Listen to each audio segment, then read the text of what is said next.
ఈ కుటుంబంలోకి గొడవలు రావడానికి ఎదురింటి ఎల్లయ్యగాడు కాదు, పక్కింటి పుల్లయ్యగాడు కాదు, ఈ కుటుంబంలో గొడవలు రావడానికి ఎవరో కారణం కాదు. చెప్పండి, ఆ కుటుంబంలో గొడవలు రావడానికి ఆ కుటుంబ సభ్యులే కారణం.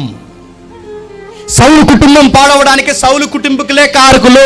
ఇక్కడ ఈ ఉమ్మడి కుటుంబం పాడవడానికి ఆ కుటుంబ సభ్యులు, ఎదురింటి ఎల్లయ్య, పక్కింటి పుల్లయ్య, వాళ్ళ విషయం వదిలే. మనం బాగుంటే ఎదురింటోడు మనల్ని ఏం చేయగలడు? మనం కలిసి మాట్లాడుకుంటే పక్కింటోడు మనల్ని ఏం చేయగలడు?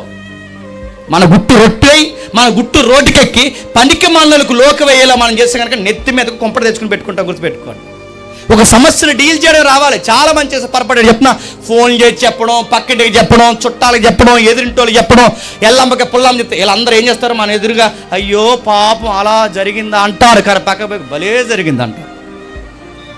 మరి చెప్తున్నాను, మన గౌరవాన్ని వాళ్ళు కాపాడతారని మీరు ఎలా అనుకుంటున్నారు?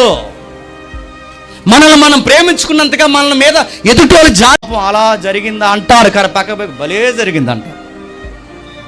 మరి చెప్తున్నాను, మన గౌరవాన్ని వాళ్ళు కాపాడతారని మీరు ఎలా అనుకుంటున్నారు? మనల్ని మనం ప్రేమించుకున్నంతగా మన మీద ఎదుటోళ్ళు జాలి పడతారని ఎలా అనుకుంటున్నారు?